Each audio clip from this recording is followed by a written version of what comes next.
ناظرین مکرم، ایک ایسا گناہ جس میں آج کل ہر کوئی مبتلا ہے، بوڑھے جوان، بچے، مرد، خواتین، حتیٰ کہ اس امت کا بہترین طبقہ علماء، حفاظ، شیوخ تک اس کے اندر مبتلا ہیں، اور وہ گناہ ہے تصویر کشی کا۔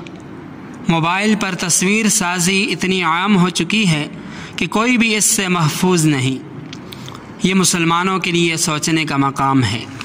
اس سلسلے میں ایک بات تو یہ ہے کہ اگر بعض اکابر علماء نے موبائل کی تصویر کو ممنوع تصویر میں شمار نہیں کیا تو اس کی کب اجازت دی ہے کہ تم کھاؤ تو تصویر، بیٹھو تو تصویر، لیٹو تو تصویر، بازار کے اندر جاؤ تو تصویر، غرض ہر جگہ تصویر ہی تصویر، اس کی اجازت تو وہ اکابر بھی نہیں دیتے۔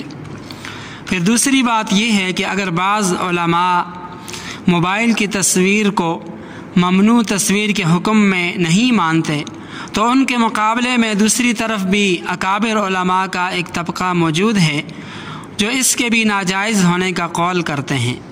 ان کی بات کیوں نہیں مانتے؟ پھر تیسری بات یہ ہے کہ یہ تقوی کس چیز کا نام ہے اور یہ تقوی کا حکم کس کو ہے جس کا اللہ تعالیٰ بار بار حکم دے رہے ہیں؟ وہ کسی اور مخلوق کے لیے نہیں ہے بھائی، وہ بھی ہمارے لیے ہے، وہ بھی ہم سے مطلوب ہے۔ اس تقوی کا تقاضا یہ ہے کہ انسان اپنے آپ کو مشتبہ امور سے بھی بچائے۔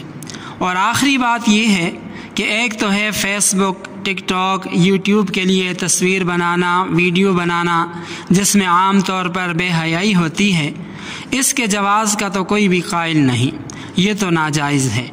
اور ایک ہے کہ دین کی نشر و اشاعت کے لیے اپنی ویڈیو وغیرہ بنانا کہ ہم دین کی خدمت کر رہے ہیں، لوگوں کو رائے راست پر لا رہے ہیں، اس لیے ہمیں ویڈیو بنانی پڑتی ہے۔